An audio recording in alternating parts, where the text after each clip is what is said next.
Ladies and gentlemen, buckle up. I keep saying this, but in this last week, things have somehow heated up even more. This week's been a world class roast of escalation and retaliation. So strap in, welcome to the weekly review, and here we go. Let's start with the elephant in the room. In an absolutely chaotic development, Israel and Mossad executed a major offensive, Operation Rising Lion, targeting military and nuclear sites, additionally killing top IGRC generals and scientists. Iran's ambassador told the UN Security Council that 78 people were killed and over 320 were injured, most supposedly civilians. Iran reacted within hours. On Twitter they remarked, "Remember, we didn't initiate it," and then proceeded to launch about 150 ballistic missiles and over 100 drones towards Israel. Sirens blared, prompting Tel Aviv residents to shelter.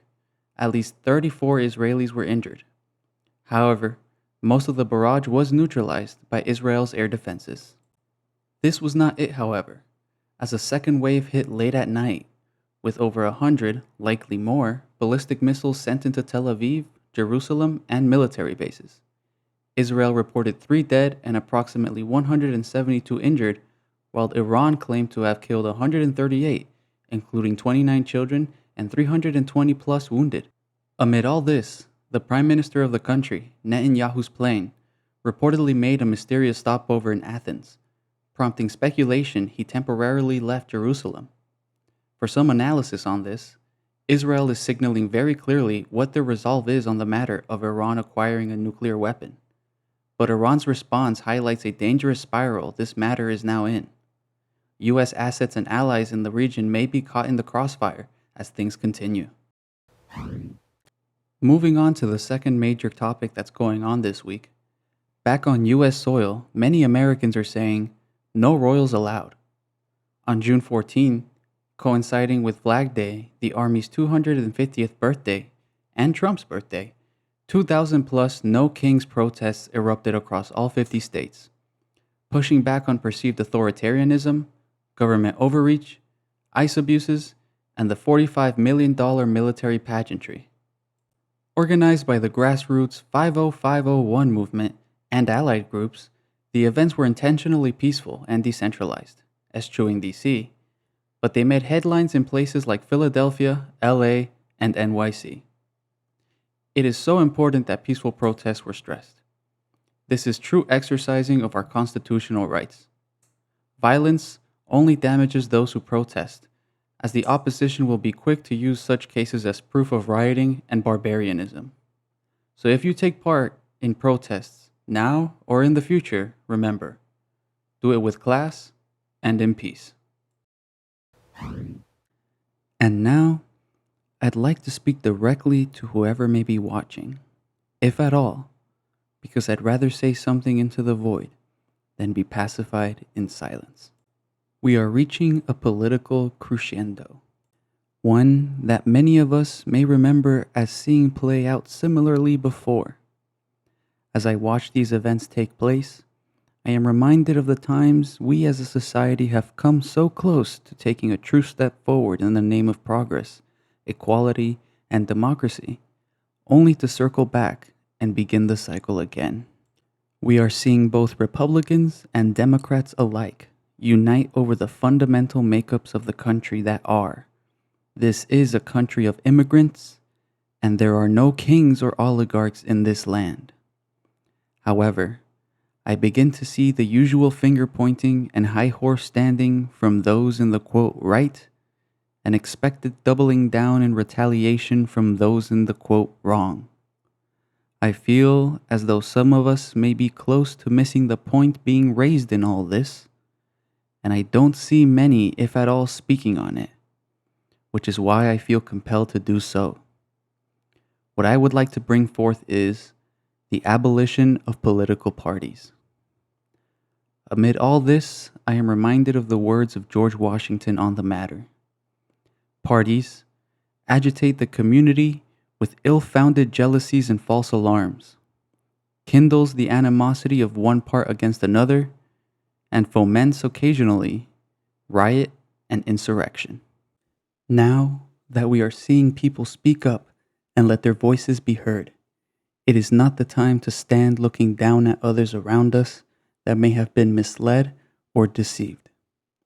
Have we done all this only to revel in being right, while no discourse or actual progress has been made? While those that may have simply been misled or deceived are chastised instead of being accepted. We are only catalyzing more divide and hatred. This is how you keep the masses from uniting. This is what keeps the people from really being in control of the country. How can we value the individual in this country and then turn around and gangbang politically at the highest levels of power? How can you expect a representative to hold the needs of the people they are supposed to represent above the agenda of a party that controls whether or not they are elected? Whether it's through finances they provide, exposure to their existing audience, or otherwise, this is how parties control politicians who may have once gone into this world thinking they would make a change for the better. How can one's message be taken seriously if we do not carry ourselves with class and respect, and show that to those we encounter? If you have spoken words like these blank liberals or the racist right wing, you are letting your subservience to a political party show, and therefore you are no better than the sheep on the other side of the fence that you so hate. You have been manipulated and missed the point.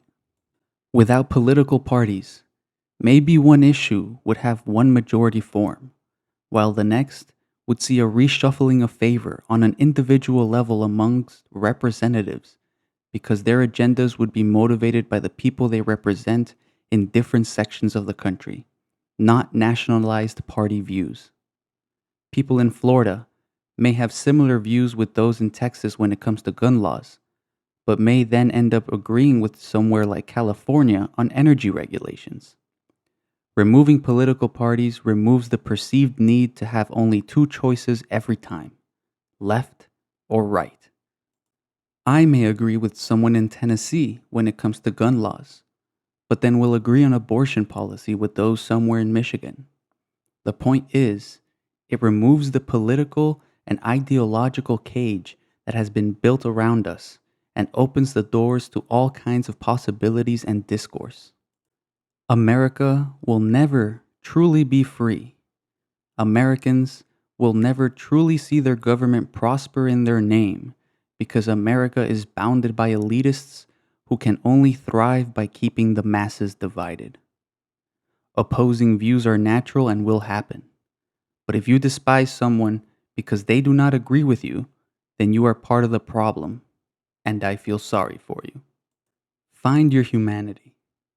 For those of us that see through the smoke and mirrors, for those of us that love and call this country home, for those of us that have our own values as individuals, but are willing to let others hold their own so long as they do not harm those around us. For those of us that are proud to live in this country, for those of us that understand the meaning of carrying strength through being gentle, for those of us that carry ourselves with respect in peace. Think about where another's view may be coming from, even if you do not agree with it at the end of the day. Understand that fear is the greatest tool of political control. For those of us that are Americans. And for the weekly review, I'm your host. Thank you for spending some time with us, and we will see you next week.